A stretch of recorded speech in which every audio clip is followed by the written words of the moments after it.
माँ, ये राधिका है, तुम्हारी बहू। राधिका गांव में हॉस्पिटल में नर्स का काम करती है।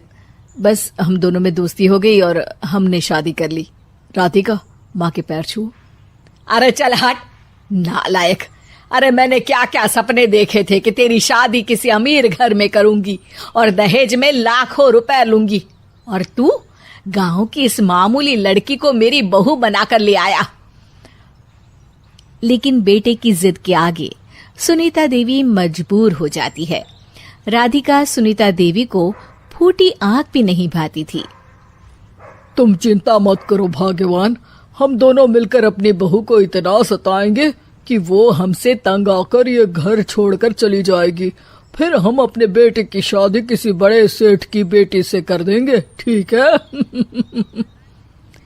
अगले दिन सुनीता देवी अपने बेटे का कमरा साफ कर रही होती है। तभी बहू के सामान में उसे एक बड़ी बड़ी मूंछों वाले आदमी की तस्वीर दिखाई देती है और उसके कंधे पर एक बड़ी सी बंदूक टंगी होती है। तस्वीर के नीचे लिखा होता है डाकू मंगल सिंह। ये किसकी तस्वीर है बहू? ये मेरे पिताजी की तस्वीर है। बस फिर क्या था। ये सुनते ही सुनीता देवी के हाथ पैर कांपने लगते हैं। वो भागती हुई सीधा अपने पति के कमरे में जाती है। अरे गजब हो गया जी, गजब। अरे क्या हो गया भाग्यवान? हमारी बहू एक मशहूर डाकू मंगल सिंह की बेटी है। हे भगवान, अब क्या होगा? क्या कहा? डाकू मंगल सिंह? अरे मर गए रे। सुना है वो तो बड़ा ही खतरनाक डाकू है, मारता ज्यादा है गिनता कम है। लोग पुलिस वाले भी उसके नाम से कांपते हैं। अरे सुना है वो तो हर हफ्ते 2-4 लोगों का ऊपर का टिकट कटवा ही देता है। हे भगवान, अब हम क्या करेंगे?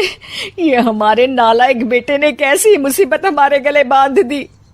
हाँ वो तो है, अगर हमने बहू को जरा भी तकलीफ दी तो उसका बाप मंगल सिंह हमें गोली से उड़ा देगा। अब जो मैं कहता हूँ उसे ध्यान से सुनो। तुम बहू से बिल्कुल घर के काम मत करवाना, और ध्यान रहे उसे किसी प्रकार की तकलीफ नहीं होनी चाहिए, समझ गई ना? और ऐसा ही होता है। अगले दिन सुनीता देवी रसोई में खाना बना रही होती है कि तभी, ये क्या माँ जी, मेरे रहते आप खाना बना रही हैं? चलिए हटिए, मैं खाना बना देती हूँ। अरे नहीं नहीं बहू, तू यहाँ क्यों आ गई? जा, तू अपने कमरे में जाकर आराम कर, मैं खाना बना लूंगी। सुनीता देवी जिद करके राधिका को भेज देती है। फिर एक दिन, अरे फर्श पर कितनी धूल जमी है, माँ जी देखेंगी तो नाराज हो जाएंगी, मैं अभी यहाँ पोछा लगा देती हूँ। राधिका जैसे ही पोछा लगाने लगती है कि तभी उसके ससुर की नजर उस पर पड़ती है। बंसीलाल भागता हुआ वहां आता है। अरे नहीं नहीं बहू, तुम ये क्या गजब कर रही हो? बहू तो बेटी समान होती है और हम ना अपनी बेटियों से काम नहीं करवाते। तुम आराम से बैठकर YouTube पर किड लॉजिक चैनल की सास बहू की कहानियां देखो। वो लोग ना बहुत अच्छी अच्छी कहानियां बनाते हैं।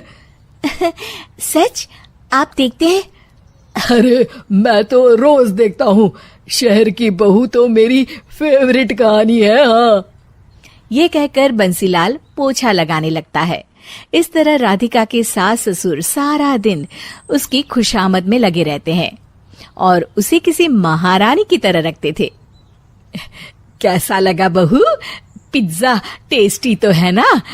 अच्छा, मीठे में क्या खाओगी बोलो तो?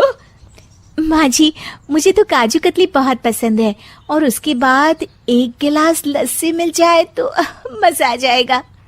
ये सुनते ही सुनीता देवी अपने पति को कोहनी मारते हुए कहती है, अरे सुना नहीं, बहू क्या मांग रही है? जल्दी से भागकर बाजार जाइए और सब खरीद कर ले आइए। हाँ हाँ भाग्यवान, अभी जाता हूँ। राधिका की तो 5 उंगलियां घी में थी। वो तो अपने ससुराल में मजे कर रही थी। दूसरी तरफ राधिका की सास उसके लिए कभी नई साड़ी खरीद लाती तो कभी उसके लिए नए गहने बनवा देती। फिर एक दिन डाकू मंगल सिंह अपनी बेटी राधिका से मिलने अपने आदमियों के साथ आता है। उन सबको देखते ही राधिका के सास ससुर डर के मारे कांपने लगते हैं। मर गया रे। डाकू मंगल सिंह तो सच में कितना डरावना दिखता है, ऊपर से इतनी बड़ी बंदूक लेकर घूमता है। कैसे हैं समधी जी? क्या हुआ? आप इतना घबरा क्यों रहे हैं? और आपको इतना पसीना क्यों आ रहा है? आपकी तबीयत तो ठीक है ना? जी अभी तक तो ठीक है, पर लगता है बहुत जल्द खराब होने वाली है। क्या कहा आपने? जी कुछ नहीं, बताइए बताइए कैसे आना हुआ। दरअसल आज आपके शहर में हमारी नाटंकी मंडली का प्रोग्राम है, तो इसी बहाने सोचा बेटी का ससुराल भी देखता चलूं। ये सुनते ही राधिका के सास ससुर हैरान हो जाते हैं। क्या कहा? आप नौटंकी में काम करते हैं?